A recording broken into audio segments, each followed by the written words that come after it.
আমরা মুসলিম আছি। শুভেন্দু অধিকারীর মতো গদ্দার যে ভাষায় আক্রমণ করে, মুসলিম সম্প্রদায় নিয়ে কথা বলে, তাতে এই বিশ্বাসঘাতকের জন্য আমাদের কষ্ট হয়। মানুষের মধ্যে দাঙ্গা লাগাচ্ছে শুভেন্দু অধিকারী বক্তা। এই লোকটার সম্পর্কে আমার মতো লোকের উত্তর দেওয়া উচিত নয়।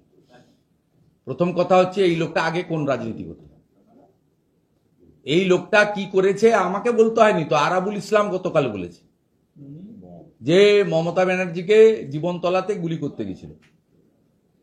ওর সার্টিফিকেট ওর বন্ধু, প্রাক্তন বন্ধু আরাবুল ইসলাম দিয়েছে। এ সম্পর্কে না বলাই ভালো। এই লোকটাকে কেন সিবিআই ছেড়ে রেখেছে সেটাই আমার প্রশ্ন।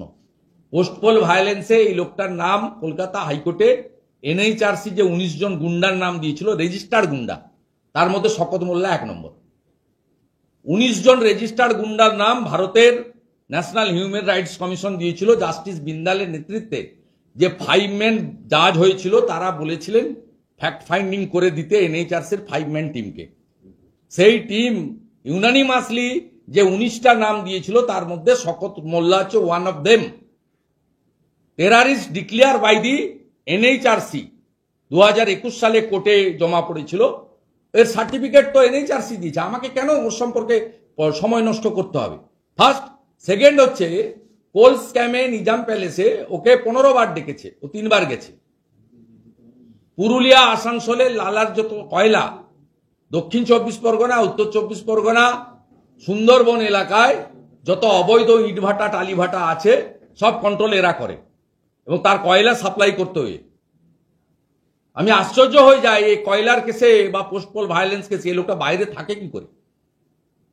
এই লোকটাকে ভিতরে ঢুকিয়ে অন্তত শাহজাহান, বালু, এদের মতো কেষ্টদের মতো 2-2.5 বছর তো ভিতরে রাখা উচিত সংশোধন করার জন্য। সংশোধিত ভাষণ শোনেন না এখন অনুব্রত মণ্ডলের? শান্তির কথা, ঐক্যের কথা, উন্নয়নের কথা বলেন, গুড় বাতাসার কথা বলেন না, নকুলদানার কথা বলেন না, ঢাকের আওয়াজ দেন না। কারণ উনি পশ্চিমবঙ্গের জেলে ছিলেন না, উনি তিহারের জেলে ছিলেন। তিহারের জেলে শীতকালে 4:30 আর গরমকালে 3:30টার সময় রোল কল হয়। বিকেল 4টের সময় ডিনার নিয়ে ঢুকে যেতে হয়। পার্থরা বুঝতে পারছে না। পার্থ, শাহজাহান, তারা এখানে 5 স্টারে আছে, বেলের মোরব্বাও খাচ্ছে, অষ্টমীর দিন লুচি ডালও খেয়েছে, রবিবার পাঁঠার ঝোলও খাচ্ছে।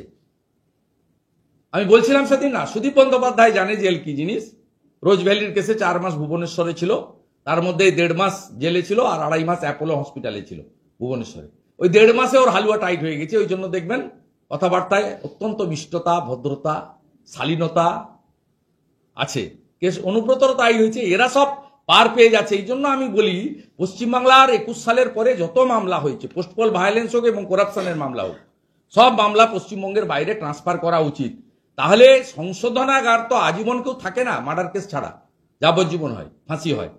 অন্য যে করাপশনের কেস বা অন্য কেসে 7 বছর 10 বছর এগুলো হয় এবং সেখানে প্রাথমিকভাবে 1.5-2 বছর থাকার পরে আপিল করলে কোর্ট একটা ইন্টারিম বেল গ্র্যান্ট করে। সেক্ষেত্রে এরা যে আপনি অনুব্রত এবং সুদীপ বন্দ্যোপাধ্যায়ের যে সংশোধনাগারে গিয়ে সংশোধিত হওয়াটা দেখছেন, আর এখানকার জেলে যারা থাকে তাদের সংশোধন দেখতে পাবেন না। যেমন বাকিবুর রহমান এখন লন্ডন যেতে চাইছে, রেশন করে কেলেঙ্কারির যিনি কিংপিন, লন্ডনে যেতে চাইছেন। এটা সবাই দুবাই, লন্ডন, সিঙ্গাপুর বড় বড় ব্যাপার। মুখ্যমন্ত্রী বাড়ির লোকেরা যেমন 11 সালের আগে কেউ বিদেশে যেতেন না, এখন সব বিদেশে যান। চোখ দেখাতে গেলেও হপকন্সে যান, 1 কোটি টাকা নিচে জমা দিতে হয়, দিয়ে তারপরে হসপিটালে ঢুকতে হয়। This is the ground reality of West Bengal.